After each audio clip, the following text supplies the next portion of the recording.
To get Visual Studio on your machine, simply visit code.visualstudio.com, just as I've done here in my browser. Visual Studio Code is a very powerful and popular code editor. It's completely free and it supports a multitude of programming languages. And as you can see here, it's also available for multiple platforms, Mac OS, Windows and Linux. One of the really great things about this editor is that it's open source and it has a very active community behind it, and that means that great features and fixes are released every month. If I scroll to the end of this page, I can see that the number of stars in GitHub, which is basically the number of people who have showed appreciation or like this editor, is quite high. So there's a lot of activity behind this editor. So once you've followed the installation instructions for your platform and you have Visual Studio Code on your machine, launch it. So on this Windows machine, I'll just click on my Visual Studio Code icon, and in a couple of seconds Visual Studio Code will be launched. You should be presented with a similar welcome screen when you open Visual Studio Code for the first time. And so to get going here, what I'd like to do next is open a file or create a new file. And I can do that here by clicking on New File, or up in the main menu by choosing File, New File, or even using a shortcut. For now, I'll just click on New File, and I'm presented with this new file and this inside the code editor.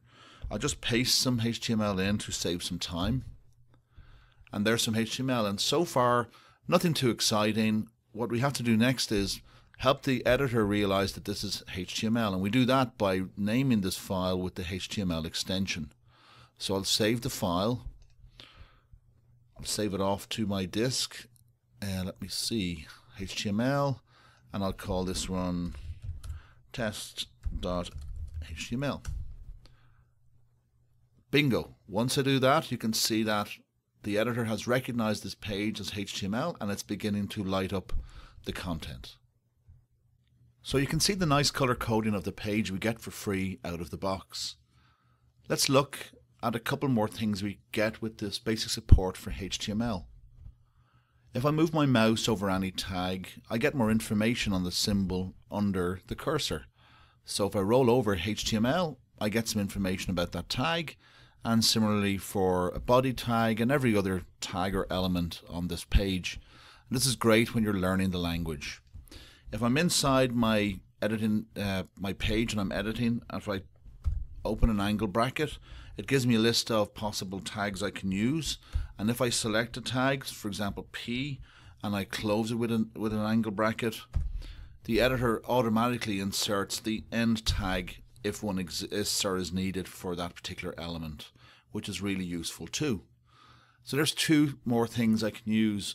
Another one is if I'm in my HTML or any other code inside Visual Studio and I want to tidy it up a bit, one thing to try is Shift-Alt-F, and it will prettify or beautify the page a little bit, and that's useful. And on the Mac you can use the same command with Command K, Command F.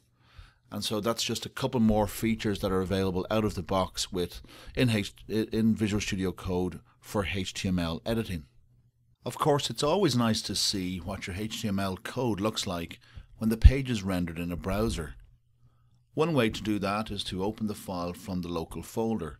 So if I go to my Windows Explorer and I have my file test.html, I can right click on it and say open with and choose a browser. And as I've done before, I'll choose Microsoft Edge, and there's that file rendered inside the browser. Unfortunately, there is no preview in browser function available by default in Visual Studio Code. Fear not, community to the rescue. As I mentioned earlier, there's a vibrant developer community around this product, and they fill in feature gaps when needed. Visual Studio Code has hundreds of extensions available in the Visual Studio Code marketplace. So let's find an extension to help us preview our HTML in a browser. There are many ways to get to the Visual Studio Code extensions marketplace. One way is to come up here to the View menu and select View Extensions. And a panel is opened beside the editor which will allow us to search for extensions in the marketplace.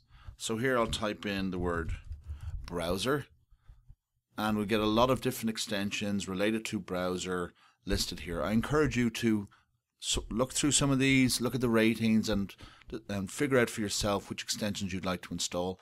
I'll try this open in browser because I think this is one I've installed previously. Just for demo purposes, I'll install that, and as you can see it says installing, and then reload. I have to click reload to activate this particular extension, and this only takes a couple of moments. And once it's installed, then I go back into my HTML. I can see in the extensions panel here that it says it's installed, which is great. And I believe the command to preview using this extension is Control K and then D. And as you can see, it launches my default browser and it shows me the preview of that page. If I go back to my Visual Studio Code and I change this to be VS Code and I save it and I say Control K D, there you go, it previews. So that's just an example of an extension we can use in order to preview our HTML code in a browser from Visual Studio Code. So that's it. That's a quick lap around Visual Studio Code for HTML editing, and I encourage you to explore the documentation and discover more features of Visual Studio Code.